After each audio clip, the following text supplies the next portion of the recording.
Lillahi nahmaduhu wa nastahdihi wa nastaghfiruhu wa na'udzu billahi min syururi anfusina wa sayyiati a'malina. May yahdihillahu fala mudhillalah wa may yudlil fala hadiyalah wa asyhadu an la ilaha illallah wahdahu la syarikalah wa asyhadu anna sayyidana wa habibana wa qurrata a'yunina Muhammadan abduhu wa rasuluh arsalahu Allahu rahmatan lil alamin. Salawatullahi alaihi wa ala alihi wa sahbihi wa sallama tasliman katsira. Ya ayyuhalladzina amanu taqullaha haqqa tuqatih wa la tamutunna illa wa antum muslimun. Rabbi shrah li sadri wa yassir li amri wahlul 'uqdatam min lisani yafqahu qawli. Amma ba'd. Jamaah sekalian yang dimuliakan Allah Subhanahu wa taala, izinkan saya pada sore yang sangat mulia ini dalam kajian Tazkiyatun Nafas di Rumah Sakit Semeng Gresik khususnya. Mudah-mudahan kita semua dalam lindungan, ridha dan keberkahan Allah Subhanahu wa taala untuk melanjutkan apa yang saya bahas di pertemuan yang lalu tentang masalah amanah dalam Islam ini. 2 poin sudah saya bahas di kajian yang lalu tentang kisi-kisi amanah, yaitu amanah fil ibadah dan amanah fi hifdzil jawarih, amanah dalam peribadatan kita, dalam ibadah kita kepada Allah Subhanahu wa taala. Ini amanah yang paling asasi, sebab pada hakikatnya Pak Dokter, Bu Dokter, teman-teman perawat semua yang hadir di sini, kita ini hidup di dunia pada hakikatnya ingin menghamba kepada Allah Subhanahu wa taala. Dan ini harus betul-betul ada dalam benak kita, sesuai dengan apa yang Allah perintahkan, mengingatkan kepada kita semua, wa ma khalaqtul jinna wal insa illa liya'budun. Tidaklah aku menciptakan jin dan manusia ini, kita disebut oleh Allah sebagai manusia. Jadi murni penciptaan Allah terhadap kita sebagai manusia turun ke dunia ini liya'budun, untuk beribadah kepada Allah Subhanahu wa taala. Jadi saya berharap tolong ibadah ini jangan hanya diartikan hanya sekedar salat, walaupun itu tiang agama, naam itu ibadah inti kita, tiang agama kita. Ibadah itu juga bukan hanya puasa, yang insya Allah Ramadan sebentar lagi juga akan membersamai kita semua. Ibadah itu bukan hanya naik haji, melaksanakan umrah. Ibadah itu bukan hanya mengeluarkan zakat. Ibadah itu bukan membaca Al-Quran, bukan hanya membaca Al-Quran. Sekali lagi, tapi ibadah itu kita, ayo, ini amanah bagi kita. Bahkan saya berharap ingin mengkaitkan dengan profesi kita sebagai seorang tenaga medis di Rumah Sakit Semeng Gresik yang sangat kita cintai bersama ini.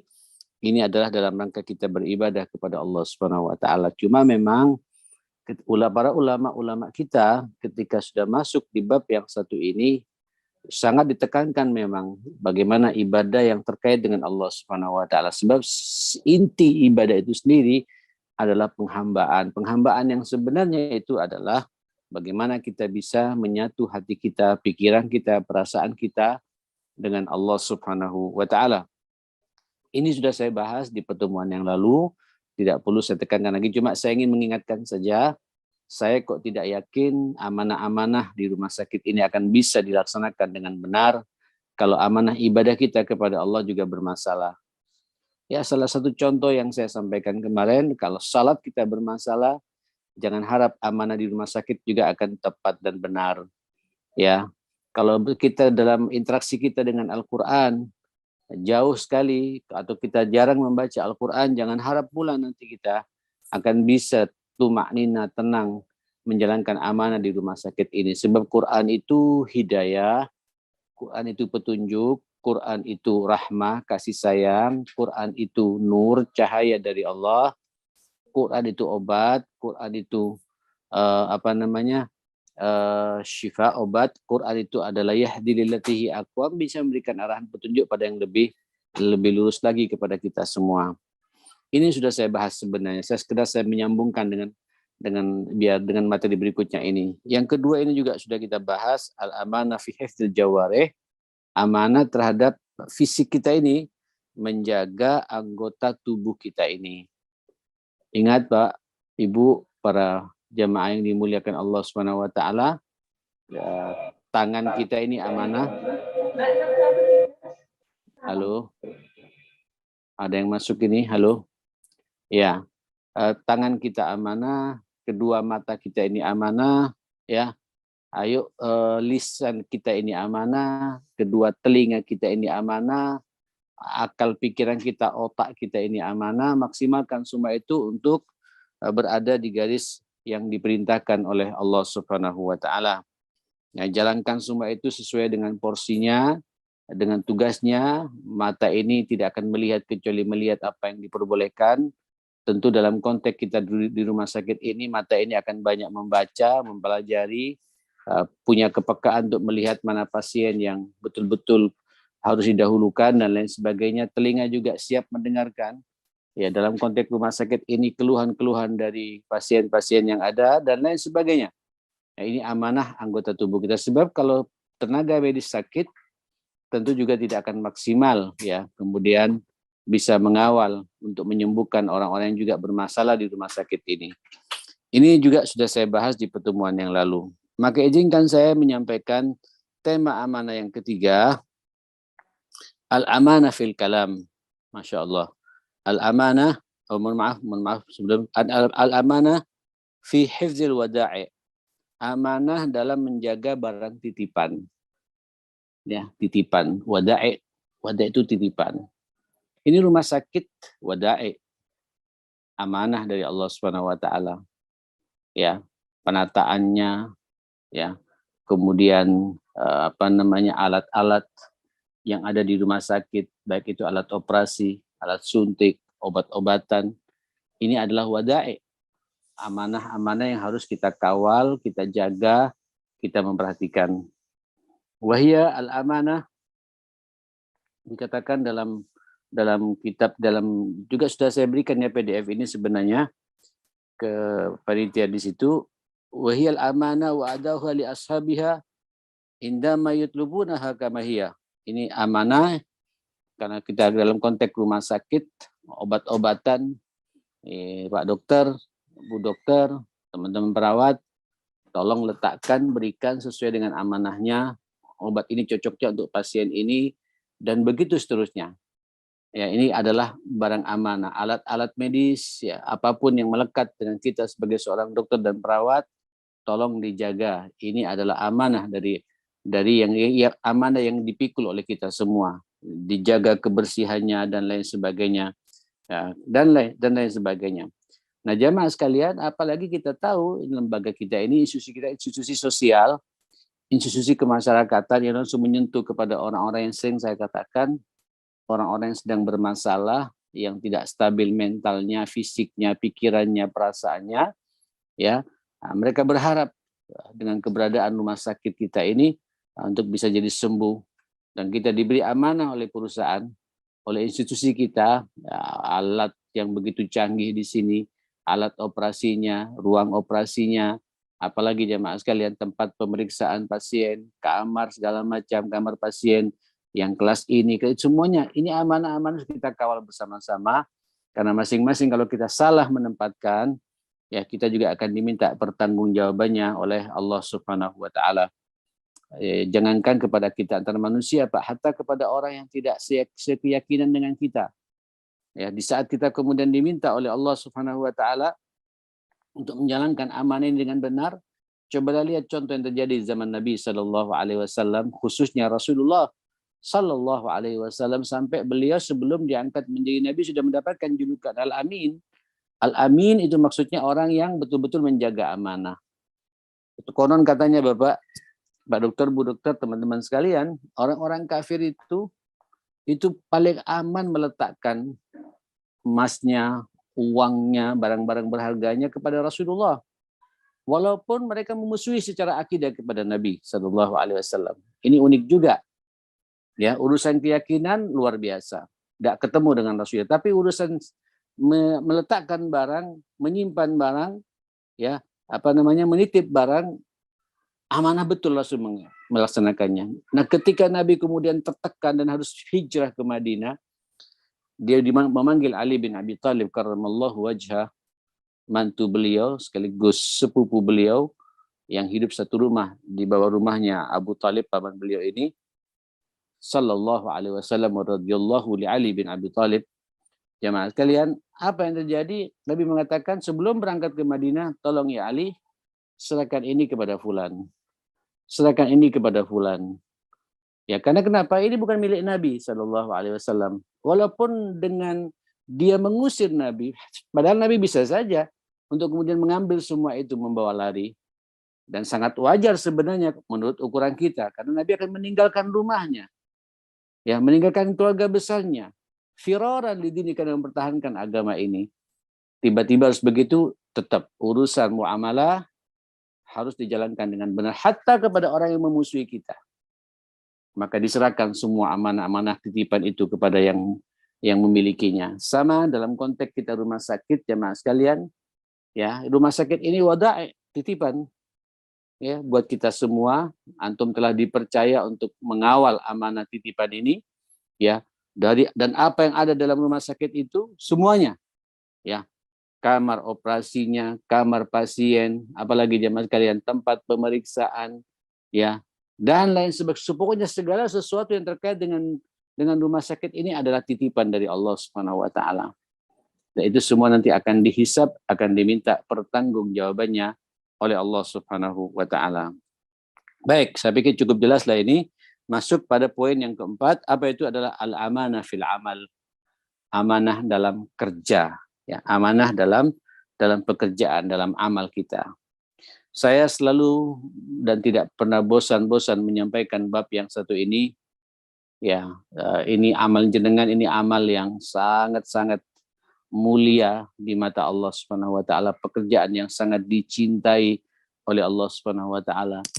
Sempatkan sekali itu sahabat bertanya kepada Nabi sallallahu alaihi wasallam, ya Rasulullah, ayyul amali ahabbu ila Allah, pekerjaan apa yang paling dicintai oleh Allah Subhanahu wa taala? Subhanallah, Nabi menjawab, sururun tudkhiluhu ala nas. Engkau pandai, engkau bisa membahagiakan orang lain. Pak Dokter, Bu Dokter, teman-teman perawat, karyawan Rumah Sakit Seming Gresik, pekerjaan antum ini pekerjaan yang membahagiakan pada orang lain. Ya, orang yang tadinya saya katakan labil betul, tidak stabil mentalnya, pikirannya, ya, fisiknya, perasaannya, antum tampil di situ dengan kerja antum yang sangat profesional, karena antum merasa bahwa kerja saya ini adalah amanah dari Allah Subhanahu wa taala. Bahkan kalau dokter kan diikat dengan sumpah, ya. Bersumpah atas nama Allah untuk memperhatikan pasien bagaimanapun kondisi kita. Siap on call kapanpun pula. Nggak main-main bab yang satu ini. Ini amanah fil amal, amanah dalam kerja kita. Monggo Bapak, Ibu, ayo tekuni masalah ini. Ya, tunjukkan. Dan Allah mengatakan, Nabi mengatakan, innallaha yuhibbu ahadukum idza amila amalan ayyutqinahu. Dan sesungguhnya Allah Subhanahu wa taala sangat cinta manakala ngelihat seseorang itu ketika bekerja beramal, yutqinahu, tekun, profesional, tidak asal-asalan. Ini adalah pekerjaan yang sangat dicintai oleh Allah Subhanahu wa taala. Ini sekaligus menunjukkan bahwa kita amanah. Orang kalau profesional, datang tepat waktu, pekerjaannya tidak asal-asalan, yang bagian pembukuan rapi, ya, kemudian file-file dijaga dengan benar. Masya Allah, dokternya pun juga begitu, menumpahkan semua ilmu yang dia geluti bertahun-tahun di fakultas kedokteran itu, dipraktekkan betul, dibuktikan kepada orang yang sedang bermasalah seperti itu. Ini pekerjaan sururun tudkhilul ala muslim. Ini pekerjaan paling dicintai oleh Allah, membahagiakan orang dari sakit bisa jadi sembuh. Sampai kata Nabi SAW, man kana fi hajati akhi kana Allahu fi hajati. Barang siapa orang memenuhi hajat seseorang, Allah akan memenuhi hajatnya. Ya.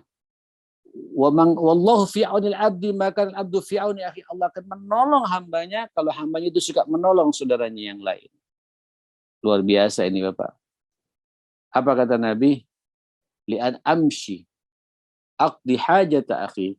Saya berjalan, dan antum bukan hanya berjalan saja Pak, naik mobil, ada yang dari Surabaya kan ya, ada yang dari Gresik juga, jauh juga ke rumah sakit ini, berjalan menuju rumah sakit ini, luar biasa, untuk menjalankan misi kemanusiaan ini, menuntaskan hajat saudaraku yang sedang sakit, saya ingin menyembuhkan atas izin Allah Subhanahu wa taala, itu lebih aku cintai kata Nabi daripada aku kata Nabi SAW iktikaf di masjidku ini 1 bulan penuh. Dan iktikaf itu yang disyariatkan kan di bulan Ramadan Pak sebenarnya ya. Iktikaf di Masjid Nabawi selama 1 bulan penuh itu Nabi ada yang lebih mulia dari semua itu. Apa itu? Di saat kita menunjukkan kerja kita yang profesional dan dirasakan kerja kita yang amanah ini oleh orang yang membutuhkan. Pak, rumah sakit ini pekerjaan yang instan pahalanya jemaah sekalian. Semua apa yang kita kerjakan, arahan-arahan kita kepada pasien didengar semuanya oleh mereka semua jemaah sekalian. Dan tunjukkan Pak hal yang terbaik, pekerjaan yang terbaik, merawat pasien, merawat dengan cara yang baik, khususnya bagi para perawat. Monggo jangan milih-milih pasien.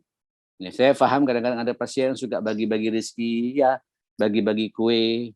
Kan banyak pasien kemudian apalagi orang dikenal, banyak orang ngasih ini segala macam kemudian berbagi dengan perawatnya. Tapi ada juga yang bakhil, Pak. Sudahlah, karena tujuan kita bukan di situ. Tujuan kita untuk merawat mereka. Mengasih sama kita, alhamdulillah tidak pun, tidak apa-apa. Yang penting orang ini sehat atas izin Allah. Dan ada sebuah kaidah dalam Al-Quran itu. وَمَنْ أَحْيَاهَا فَكَأَنَّمَا أَحْيَا النَّاسَ جَمِيعًا. Barang siapa bisa menghidupkan satu orang manusia, menyelamatkan nyawa seorang manusia. Satu orang saja, Pak. Faka'annama ahyan nasa jami'a. Maka seakan-akan orang itu menyelamatkan nyawa seluruh manusia di dunia ini, ya mas sekalian. Luar biasa. Ini memang kalau urusan nyawa, Pak, agama kita tidak main-main. Ya, hifdzun nafas, menjaga jiwa. Ya, menjaga kehormatan kita, menjaga harga diri, menjaga macam-macam. Salah satunya adalah menjaga nyawa. Dan antum tampil di situ. Ini amal ini Pak, amal sangat mulia, sangat dicintai, bahkan kemuliaannya melebihi kita iktikaf di Masjid Nabawi 1 bulan penuh. Kenapa? Karena apa yang kita lakukan ini adalah membahagiakan orang lain, menyelamatkan nyawa orang lain, menyembuhkan sakitnya orang lain. Dan bersyukurlah kita kepada Allah berada di rumah sakit yang sangat mulia seperti ini. Nah, jemaah sekalian, ini amanah Pak yang harus kita lakukan, kita kerjakan dengan benar ya, dengan benar. Saya berharap juga ya kalau dalam konteks masih dalam dunia pembelajaran, saya kalau menyampaikan amanah ini dalam buat mahasiswa Pak, jenengan juga beramal sekolah dengan benar sampai S1 sampai S2 niatkan karena Allah, itulah amanah keilmuan yang paling dicintai oleh Allah Subhanahu wa taala. Tunjukkan serius, jangan asal-asalan. Ya. Sebab semua itu nanti akan dibutuhkan oleh Allah Subhanahu wa taala, kerja-kerja yang sangat profesional. Baik. Saya pikir cukup. Kemudian berikutnya adalah amanah yang kelima adalah al-amanah fil kalam, amanah dalam berkomunikasi. Ya, amanah dalam bertutur kata. Begini, saya nggak tahu Pak ya, tapi kadang-kadang ini dunia medis ini ada ketersinggungan ya. Ya kayaknya saya juga memahami, mungkin karena berangkat dari tanggung jawab yang sangat besar, tidak pingin pasiennya bermasalah. Kadang-kadang kita titipkan pada perawat, kemudian perawat salah menangani, tidak perlu bentak-bentak, tidak perlu kita marah-marah. Ya sebab marah ini Pak, ya, orang kalau marah tidak bisa berkomunikasi dengan benar. Tidak bisa berkomunikasi tepat sasaran, ngawur, tersinggung nanti yang muncul. Kalau sudah tersinggung ya, apa yang terjadi? Apalagi kemudian kita berbicaranya kepada pasien tidak tepat sasaran. Ya, pasien itu dihibur, pasien itu diangkat moralitasnya. Sampean lebih paham lah, dengan lebih paham masalah ini. Pasien itu dikawal, ya ditenangkan, bukan kemudian ditakut-takuti. Nanti kalau nggak dioperasi, saya tidak tanggung jawab loh ya. Ini kan bahasa-bahasa yang tidak amanah jemaah sekalian.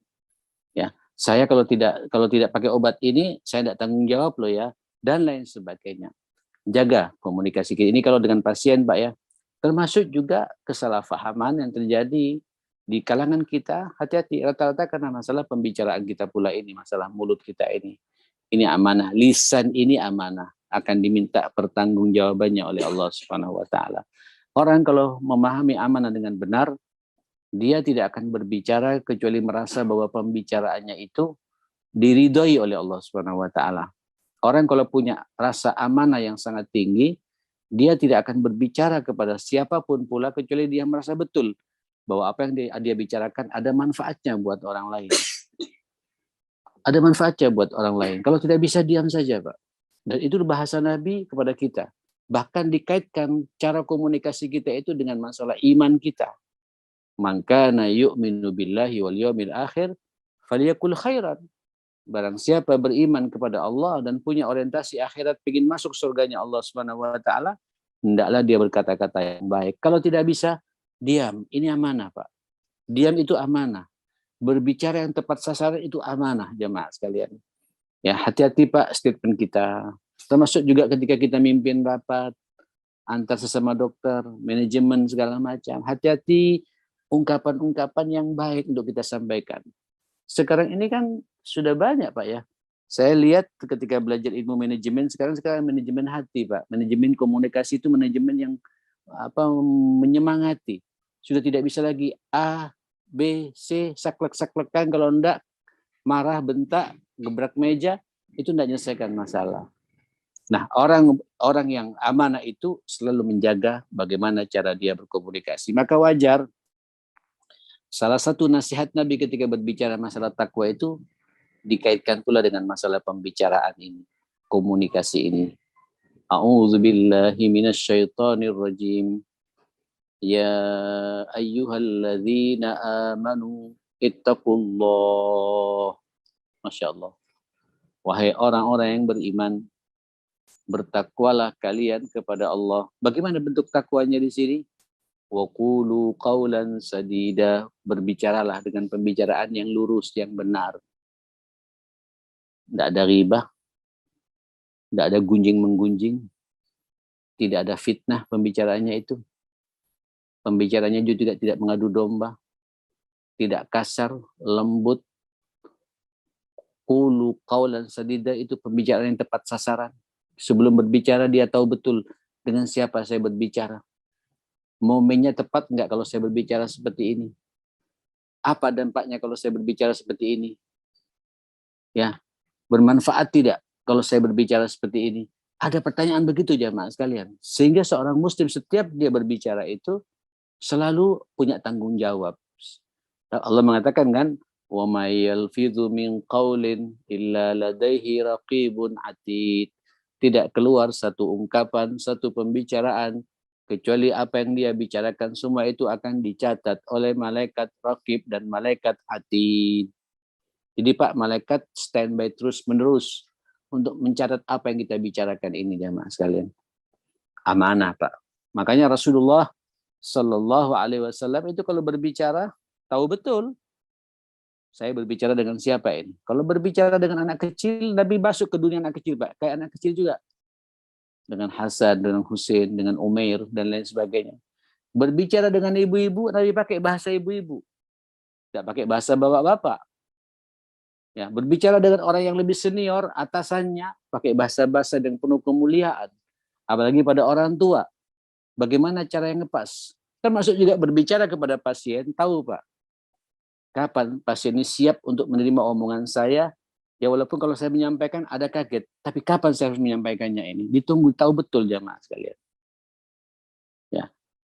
Al-amanah fil kalam, amanah dalam berkomunikasi, amanah dalam pembicaraan. Ya, pembicaraan ini punya tanggung jawab di hadapan Allah Subhanahu wa taala. Nah, Saudara, Bapak Ibu yang dimuliakan Allah Subhanahu wa taala, ini amanah dalam pembicaraan seperti ini harus kita latih ya. Sampai antum punya prinsip, saya tidak mau berbicara kecuali yakin bahwa apa yang saya bicarakan ini ada manfaatnya. Manfaat buat pribadi saya. Manfaat buat orang yang mendengarkan omongan saya. Dan tidak punya delik apapun dalam pembicaraan itu. Makanya dengan lihat Pak, rata-rata setiap masalah yang muncul dalam interaksi sosial kita, masalah apa? Masalah pembicaraan Pak. Masalah komunikasi yang tidak benar satu sama lain di antara kita ini. Tersinggung, akhirnya kasak kusuk sana, fitnah sana, fitnah sini, ribah sana, ribah sini, gunjing sana, gunjing sini, namimah sana, namimah sini, ngadu domba sana, ngadu domba sini. Ya, semoga keluar apalagi sampai berbohong ya. Aduh, ya. Sampai kemudian sengaja berbicara untuk menghujat seseorang. Sengaja loh, sengaja untuk menghancurkan kredibilitas seseorang. Ini semua adalah masalah apa? Masalah pembicaraan kita ini. Nah, saudara yang dimuliakan Allah Subhanahu wa taala, saya pikir cukup jelas ini ya. Yang keenam adalah al-mas'uliyah amanah, tanggung jawab sekarang. Masya Allah. Monggo, masing-masing kita punya tanggung jawab ya, secara pribadi, secara institusi. Kalau dokter ya tanggung jawab bagaimana sesuai dengan profesi kita, yang apa yang sudah kita tekuni selama ini. Perawat juga punya tanggung jawab, ya. Karyawan juga punya tanggung jawab. Cleaning service pun juga punya tanggung jawab. Kalau bahasa Nabi Shallallahu Alaihi Wasallam itu kan, kullukum ra'in wa kullukum mas'ulun an ra'iyati. Setiap kamu itu adalah penggembala. Penggembala maksudnya Pak, di bawahnya itu ada yang dia gembalai gitu, ada yang dia kawal. Sapinya atau kambingnya atau ayamnya atau itiknya, dia pantau betul gitu. Wa kullukum mas'ulun, dan setiap kamu itu akan diminta pertanggungjawabannya oleh Allah Subhanahu wa taala akan kepemimpinan, akan gembalaan yang kita kelola ini. Ya. Satu pesan disebut sama Nabi jemaah sekalian, warrajulu ra'in fi baiti. Seorang laki-laki dia bertanggung jawab dalam kehidupan rumah tangganya. Istrinya, anaknya, pembantunya ada di situ itu ke surga atau ke neraka, tanggung jawab kepala rumah tangga laki-laki ini. Disebut juga sama Nabi, wal mar'atu ra'iyatun fi baiti zawjiha. Seorang istri juga punya tanggung jawab dalam mengendalikan perjalanan kehidupan rumah tangga suaminya. Luar biasa ini jemaah sekalian. Ya. Sampai terakhir disebut sama Nabi, wal khadimu ra'in. Pembantu pun dia juga akan diminta pertanggungjawabannya oleh Allah Subhanahu wa taala. Fi mali sayyidi, dia menjaga harta yang dimiliki oleh majikannya. Karena pembantu ini kan dia harus banyak menjaga hal Pak ya. Menjaga hartanya, menjaga anaknya, menjaga macam-macam. Itu semua tanggung jawab. Semua kita punya tanggung jawab Pak, mas'uliyah, amanah. Dalam konteks rumah sakit ini lebih besar lagi, di hadapan kita banyak orang sakit kan. Ini amanah, bagaimana tanggung jawab kita. Sakit yang parah, setengah parah, seperempat parah, semi parah, parah betulan. Ya, ini semua akan diminta tanggung jawab oleh Allah Subhanahu wa taala. Bapak Ibu yang dimuliakan Allah Subhanahu wa taala, kalau masing-masing kita punya tanggung jawab ya. Ya. Kepala rumah sakit punya tanggung jawab. Setiap hari dia mantau betul pada masing-masing sub itu. Wakanya juga begitu. Yang dokter spesialis juga begitu. Dia tekun betul bekerja, ada asal-asal. Tanggung jawab masalahnya Pak. Karyawan juga begitu. Satpam juga begitu. Cleaning service juga begitu. Semua punya tanggung jawab. Ya, itulah amanah. Ya, sesuai dengan apa yang sudah dipikulkan, dibebankan kepada kita semua. Jalankan ini Pak. Ini tugas mulia dan amanah di rumah sakit ini. Sekali lagi saya ingin mengapresiasi karena antum jenengan langsung menyentuh kepada orang yang sedang butuh bantuan kita. Sururun tudkhiruhu alal muslim. Itulah pekerjaan yang paling dicintai oleh Allah. Di sini Allah tidak berbicara ibadah mahdoh lagi Bapak, Ibu, tapi berbicara bagaimana tanggung jawab yang kita laksanakan ini terasa manfaatnya bagi orang yang merasakan, bagi orang yang kemudian menerima amal-amal kita, kerja-kerja kita di lapangan seperti, karena kita punya tanggung jawab dan asal-asalan ketika kita bekerja seperti itu.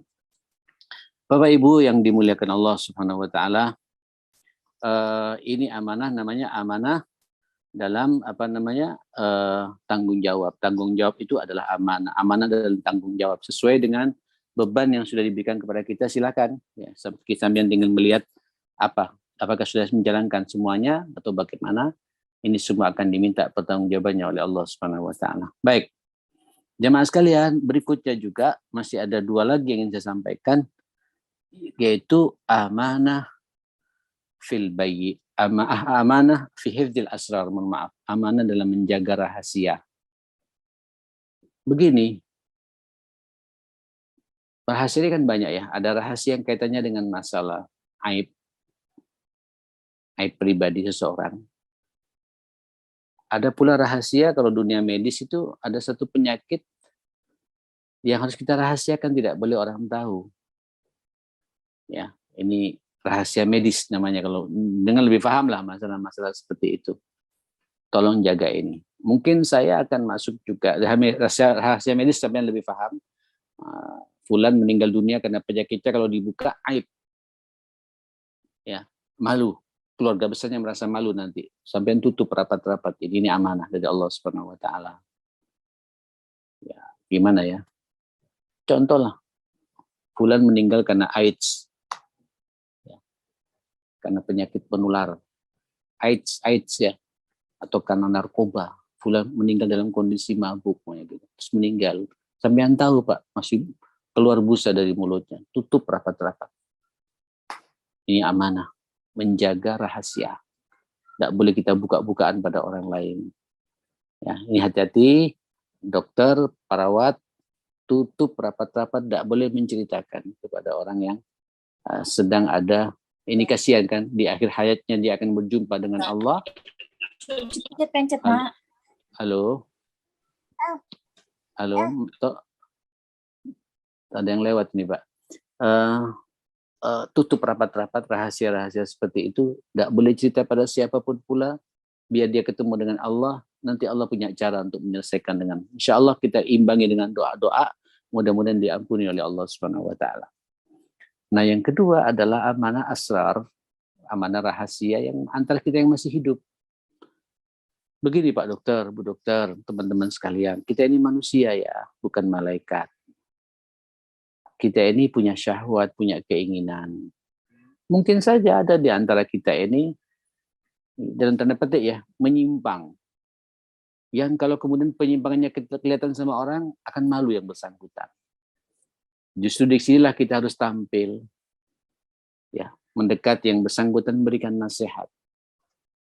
Tawasau bil haq, tawasau bis sabr, tawasau bil marhamah. Jadi kalau melihat saudara kita, dalam tanda petik ada rahasia aib karena perbuatannya, karena amalnya, apalagi di lembaga mulia rumah sakit seperti ini, ya, dan lain sebagainya, ini kalau ketahuan sama orang akan rusak kredibilitas dia ini. Sampai datangi, nasihati dia. Ya, nasihati dia. Tapi kalau sampean buka, semakin hancur orang ini. Dan boleh jadi kadang-kadang perbuatan itu juga menimpa kepada kita. Cuma oleh Allah kita ini ditutup rahasia kita. Nah, ini ada sebagian sudah kita terbuka. Gitu. Datangi, nasihati. Ingatkan. Sampai dia kembali ke jalan Allah Subhanahu wa taala. Itu kata Nabi, li ayyahdiyallahu bika rajulan wahida, engkau bisa menyampaikan hidayah Allah, arahan Allah, petunjuk Allah kepada seseorang yang sedang imannya lagi turun, sedang bermaksiat, berbuat kesalahan fatal, dan tidak ada yang tahu kecuali cuma sampean. Kemudian sampean datang menasihati dia, kemudian dia sadar dan kembali menjadi orang baik. Ditutup rapat-rapat rahasia dia, yang tahu hanya kita saja bertiga dengan Allah Subhanahu wa taala. Itu luar biasa pahalanya jamaah sekalian. Ya, sampai orang itu berubah jadi orang baik. Itu kata Allah, kata Nabi, pahalanya lebih berharga daripada dunia dan isinya. Khairu minad dunya wa ma fiha. Satu. Dan yang kedua, pahala kedua apa? Ini luar biasa Bapak Ibu. Nanti aib-aib kita akan ditutup oleh Allah pada hari kiamat. Saya ingin tanya, siapa di antara kita yang tidak punya aib dalam hidup ini? Siapa di antara kita di dunia ini yang tidak punya kesalahan? Cuma oleh Allah kesalahan kita tidak terbuka, Pak. Dengan sifat Allah yang namanya Sattar, zat yang maha menutupi aib hambanya, ditutupi kita. Pak. Tapi ingat, pada hari kiamat akan dibuka oleh Allah Subhanahu wa taala. Karena Allah tidak akan berbuat zalim. Kenapa fulan dibuka, ini kok tidak dibuka? Harus sama semuanya.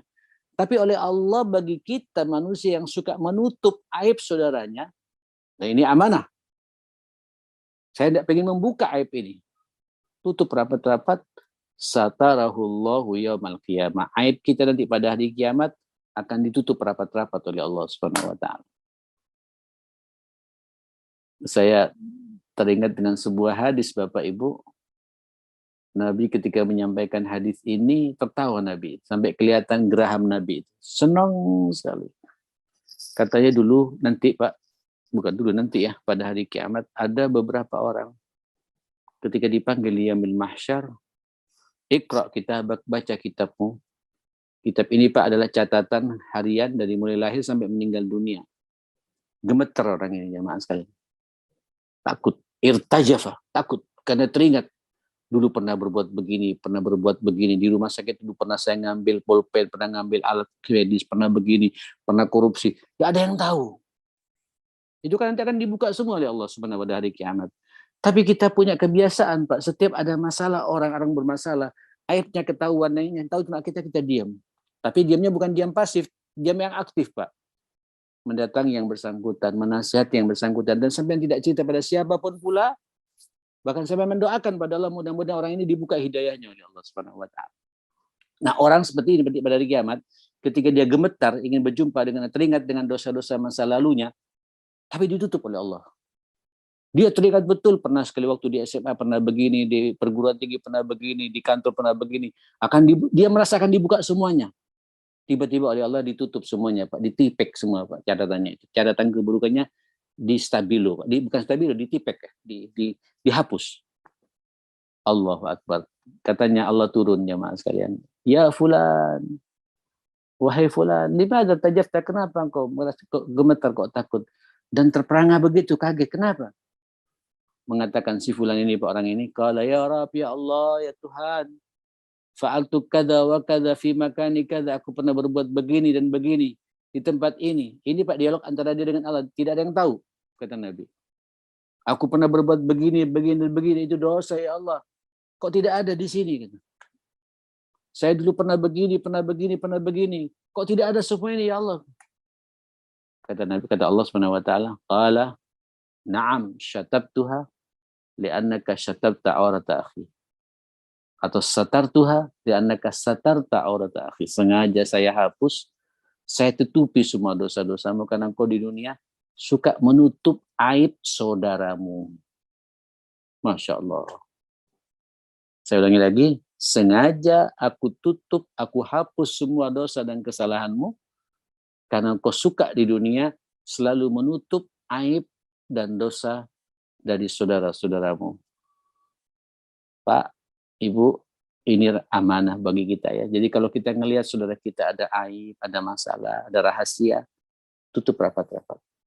Ini kalau masalah moral ya. Tapi kalau masalah medis sampai lebih paham lagi, ya hati-hati. Termasuk juga orang yang saya katakan tadi Pak, meninggal karena begini-begini, yang aib, masalah AIDS, masalah narkoba, masalah meninggal dalam kondisi begitu, tutup rapat-rapat, tidak usah cerita. Gimana, Fulan? Khair insyaallah. Katakan saja, insyaallah baik, insyaallah baik. Seakan-akan memang jadi orang baik betulan. Nah, jemaah sekalian, ya inilah amanah-amanah yang tertuang dalam kajian amanah dalam Islam. Satu lagi, namanya al-amanah fil bai', amanah dalam jual beli. Ya, jual beli. Saya nggak tahu ya kalau dalam konteks rumah sakit apa ini ya, jual beli ya. Jual beli obat barangkali ya. Amanah loh itu ya. Ini obat ini kan dibutuhkan oleh umat. Kalau ada katakan ada. Kalau tidak ada katakan tidak ada. Ya. Dan jangan menaik-naikkan harga. Jangan bermain-main harga di atas penderitaannya orang. Ini amanah dari Allah Subhanahu wa taala. Ya, amanah dalam jual beli. Jual beli. Ya, jangan kemudian menipu, harganya umpamanya 1 juta ditulis, minta kwitansi kosong ditulis 2,5 juta atau 3 juta. Ini juga nggak aman orang kayak gitu jemaah sekalian. Dia menyangka bahwa hasil-hasil seperti itu akan jadi berkah hidupnya, mustahil akan berkah, akan banyak masalah dalam kehidupan kesehariannya. Bapak Ibu, inilah tuntas sudah pembahasan masalah amanah. InsyaAllah bulan yang akan datang, kalau Allah takdirkan kita akan masuk di bab berikutnya, di tema berikutnya masalah disiplin dan lain sebagainya, komitmen. Mudah-mudahan kita semua dalam lindungan Allah Subhanahu wa taala. Mudah-mudahan amanah besar yang kita pikul bersama khususnya di rumah sakit ini, lembaga yang sangat mulia karena ini langsung bersentuhan dengan sisi kemanusiaan yang sedang labil. Saya katakan, insya Allah semuanya dalam ridhonya Allah, dalam keberkahan Allah. Dan mudah-mudahan Rumah Sakit Semen Gresik selalu dijaga dan dipelihara, diridhoi, diberkahi oleh Allah Subhanahu wa taala, jajaran direksinya, yayasannya, lembaganya, institusinya, semuanya dalam lindungan Allah Subhanahu wa taala. Rabbana atina fid dunya hasanah wa fil akhirati hasanah wa qina adzabannar. Allahumma arhamna bil Qur'an wahfazna wa akrimna wahdina washfina bil Qur'an. Ya qadiyal hajat ikdi hajatina bi rahmatika ya akramal akramin. Wa sallallahu ala sayyidina Muhammadin wa alihi wa sahbihi wa sallam. Alhamdulillahi rabbil alamin. Assalamualaikum warahmatullahi wabarakatuh. Saya kembalikan ke host lagi. Assalamualaikum warahmatullahi wabarakatuh. Terima kasih kami sampaikan kepada Ustaz Soleh